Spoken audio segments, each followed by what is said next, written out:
Hey, hey, hey. Time for an out-of-this-world story from our space. My story of survival. Since I have started posting here, I figured it was time to tell my story to any who would listen. I hope it helps some of you currently going through the hell that is D-Day +1 to D-Day +3 years. In 2014, we have been together for a little over 8 years, married for 6.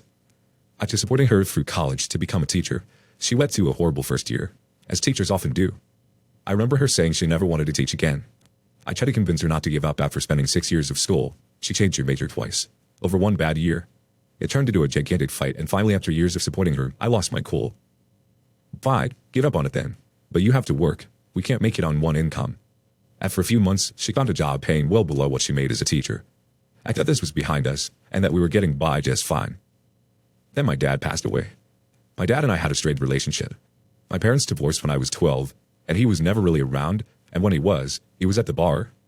Once he was diagnosed with heart failure, my dad began to try to reconnect with his family in his own strange way. But sadly, he had a time clock on his life at that point. My dad was taken off of life support and was given hours. He hung on for 10 days. There was absolute misery. I was a complete wreck. When he passed, we began to learn the hard way just how bad he was with finances. He left his kids a pile of debt to deal with. Naturally, you can assume I wasn't the most pleasant person to be around. I was struggling with the crap sandwich my dad left, and while I was angry at him, I was still grieving my father. If any of you have lost a loved one, you know how hard it can be. You are fine one moment, then out of nowhere, you are a sack of tears. Fast forward a few years to the winter of 2017. A mutual friend and chair of our local NerdCon puts on a Facebook he's getting a divorce because his wife cheated on him. My ex happened to be in the neighborhood and stopped by to talk to him. First story, I'm convinced this is when the cheating started. I found it a little strange she stayed there for 5 hours, but I'm a trusting person and believe her account of them just talking. The months go by into the spring, and she's talking to him more and more. I'm getting a bit bothered by it, and I express that her talking to him is starting to make me uncomfortable. This gets downplayed as me being paranoid. I had a right to be. She went behind my back to have a talk with an ex before we got married. She needed closure, she said. Meh. The last weekend of April 2018, I'm going on a business trip to Vancouver, British Columbia. She tells me since she is home alone, she hated being by herself, often would have her mother come over and stay if I was away on weekends. Red flag. She is going to go out on a totally plutonic date with this guy. I am not happy about it, knowing this guy is vulnerable, and it's just not a good idea. She goes anyway. At the time, we had geolocate on our phones in an effort to curb text messaging while driving, so if either one was concerned, they could check the GPS tracker and see that we were on our way home. Her idea, red flag. Out of paranoia, I checked to see if she is home and she says yes. I checked the tracker and notice she is still out with him. I tell her I know she is still out and to please go home as it is late. She gets pissed and doesn't talk to me the rest of the night. I try to work through the next day. She says she is again going over to his house. I am pissed at this point and implore her not to go over there, that this guy is vulnerable and I am worried he is going to make a pass at her. She blows me off and shuts off her GPS tracker. Sunday rolls around and I'm on a flight home and she is suddenly all cutesy and crap. My alarm bells are going off like crazy in my head. Something is wrong. I get home late, had to bum a ride. She was supposed to pick me up, and I find her on the couch asleep. A week of weirdness goes by, and I am being gaslighted into feeling like I was being overly possessive and paranoid. I find out that weekend that she only kissed him after a long, heartfelt conversation, and that she is feeling like our marriage isn't worth saving. I spend 2 days trying everything I can to fix things. Bake me dance, she made up her mind. She decides to take the dog for a walk, and out of a moment of ultimate paranoia, I log into her tablet and open her email. That's where I found the undying profession of love to this guy and how she wants to leave me. I am absolutely crushed. The room starts spinning and I completely lose it. I can't breathe. I call her and tell her that I know. She rushes home and I ask her flat out, "Do you want to be with him?" "I think I do." It is at this point I fly into an absolute rage. I tell her I can't be near her right now and need to leave. I go get a hotel room for the night. It is at this point she leaves and goes to his place to spend the night. Knowing she left the dog, I check out and go home to take care of our pup. Even though it was completely over, I lay out all our wedding photos, all the pictures of us from the last 11 years, all of it on the kitchen table. She comes home and I make her sit and look at the pictures. Don't give up on this. Don't give up on us. Please do not throw away 11 years for someone you hardly know. What she said in response is something that took me years to get over. "You are effed up. Yet a man has his crap together. I need time to decide." And she leaves. I sit there, crushed, knowing it's all over. I noticed she left her tablet on the counter, logged in. Temptation got the better of me, and I opened her messaging app. "I'm waiting for you in bed," to him. I knew at that point it was over. I flew into a rage, smashed the wedding photo on the wall, called her and told her to come get her crap. It will be ready for her when she comes by to pick it up. My brother, bless him, I owe him my life, helps me stack up all her crap on the front porch to pick up. Now, I know I could have handled crap better.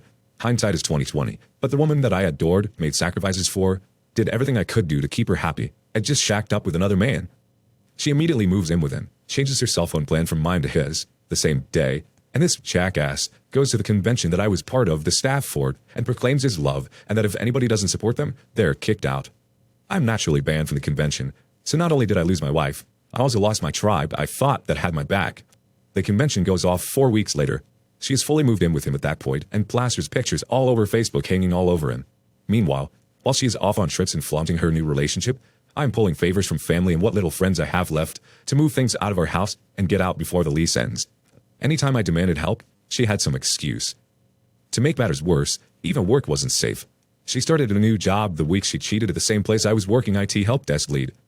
Over the course of that summer, I lost a ton of weight. I began smoking a pack a day, barely eating. While I spent my birthday alone, she was off showing her new man to her family, who dropped me like a bad habit and welcomed him with open arms. I sadly fell into the pick-me trap and tried several times during the summer to reason with her, to implore her to get out of that relationship and set out on her own. It was then she explained to me how she fell out of love with you after your dad died. I know you were grieving, but I had needs too. You stopped paying attention to me. During one of the last times I spoke to her, she tried coming on to me and I stopped it. I got angry and told her that this is not the effing notebook, and to grow the F up. As a final FU, she decides to take the other man on a trip that we had planned together to Ireland and England, the place where my family came from in the 1900s. At this point, I had blocked her and anyone associated with her on social media, so thankfully I didn't see the trip plaster all over the place. Shortly after that, I finalized the divorce paperwork on my own, and it was done. I haven't spoken to her in person since. 1 or 2 emails to settle some accounts, but other than that, she uses her parents as a proxy if there's something she needs. I exercised no contact with her and anyone associated with her. Sadly, that meant many friends who took her side or felt remaining in the conversation was far more important than keeping a friendship with me. Throughout this entire ordeal, I found a fantastic therapist. He helped me realize that none of this was normal, and I was trying to react the best way I could in an extremely effed up situation. His words. I learned through therapy and explaining what happened that there was nothing I could have done to prevent it, and all her excuses were baseless and not a justification for infidelity. I learned all in all, I have good coping skills, and I did the best I could have given the circumstances. I began working on being a better person and trying to let go of all this horrible, awful crap. Taking time for self-reflection, self-care, etc. I remember the last thing he said to me before I stopped seeing him. There is nothing I have left to teach you. Go forth and conquer life, my man. You've got this. First step I made for myself was getting out of that work environment. Seeing her constantly and working in the same office as her and several of her friends was torture. It was hard because I had invested so much of my life and energy into that job. I landed a great job back in my hometown. I worked for a school district. I love being around the kids. I feel a sense of purpose I think I needed. I have my good days and bad. Sometimes I will hear things about her and her life, and it upsets me. But it doesn't floor me like it used to. I learned she married the guy this summer. About 3 months, he divorced his wife. Yeah, took him 3 years to divorce his ex, but was living with another woman. From what I gather, she's incredibly skinny, looks tired all the time, and doesn't go anywhere without his permission. The hardest thing for me still is that I had no way to house our dog in the divorce, so she got her. I missed that dog. A few times she tried using the dog as an excuse to see me, to gaslight me. It was a painful decision, but I had to end that too. Thankfully, that year of hell known as 2018 had a silver lining. I got a puppy. She is 2 now, and is the best dog I have ever had. Currently sleeping on my foot as I type this. The other is that we never had kids. I know it's a mercy. She never wanted to have kids because it would ruin her body. But my biggest dream was to be a father. I'm still single and probably will be for a while. Thanks, COVID, you dick. I'm pushing 40 now, and I am doubting that will ever be a reality for me. But the future isn't written, so I can hope. Since leaving the rubble of the life we built together, I got to reconnect with my family. My relationship with them has never been stronger. My mom commented that her send back. I began saving for the first time in my life. Since I'm no longer working for another person to spend my money, I have very fulfilling hobbies that I would have had to make a federal case for before. I finally learned to love myself again in so many years of feeling like I was the reason our marriage fell apart. I know my truth. I was a good husband, flawed, sure, but supportive, kind, and not the monster she made me out to be. D-Day plus 3 years is coming up this April. I can't believe how far I've come since then. I still have bad days. It still hurts sometimes, but that's grief. Grief never goes away. You don't get over it. You simply learn to manage it. If you've made it this far, thank you for reading my story. Update. 3 years is a long time, but karma finally came, it seems. Full disclaimer, I'm not one to subscribe to the karma thing. I have seen far too many people get away with awful things, but seemingly no consequences. I gave up on waiting for it to happen to my ex because it wasn't helping me get to a better place mentally or emotionally. Then I spotted her in a crowd at a brew fest. I almost did not recognize her. She looks awful. Whatever's going on with that sack of turds she left me for and married must be taking its toll. She is rail thin, looks like one of those people at the gym that is so obsessed with being fit they look exhausted and withered. A stark contrast from the woman who she used to be. She is 33 and easily looks 10 years older. By instinct, I looked away and avoided eye contact. From what my brother says, she clocked her eyes on both us waiting in line for a beer and got the hell out of Dodge. Later, I'm catching up with old friends that had my back during the whole thing. I learned that she and her husband, a fair partner, are really struggling financially. The convention he rolls with an iron fist and kicked me out of, along with anyone who spoke out against him, is being investigated by the IRS, and that many of the people around them are seeing them for the toxic a-holes they really are. My response to hearing the news about how rough she looks or how her life seems to be floating in the toilet, she did this to herself. Update. Progress. 4 years ago, almost to the day, the woman I pledged my life to, forsaking all others, cheated on me.